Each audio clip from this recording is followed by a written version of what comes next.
ఇక Lions Club of Hyderabad సత్యం ఆధ్వర్యంలో చైతన్యపురిలో 75వ స్వాతంత్ర దినోత్సవ వేడుకలు ఘనంగా నిర్వహించారు।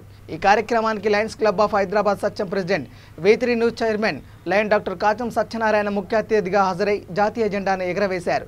ఈ సందర్భంగా ఆయన మాట్లాడుతూ ఎందరో మహానుభావుల త్యాగ ఫలితమే నేడు మనం అనుభవిస్తున్న స్వేచ్ఛ అన్నారు।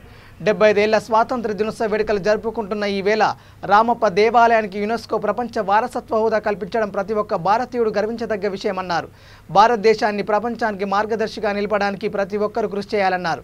ఈ కార్యక్రమంలో Lions Club of Hyderabad Satyam సభ్యులు Ekasai, Srinivasarao, Sridhar, Vidyasagar, Santosh, Surender, Leo Club of Hyderabad Satyam సభ్యులు సూర్య భరద్వాజ్, శ్రీనాథ్ తదితరులు పాల్గొన్నారు।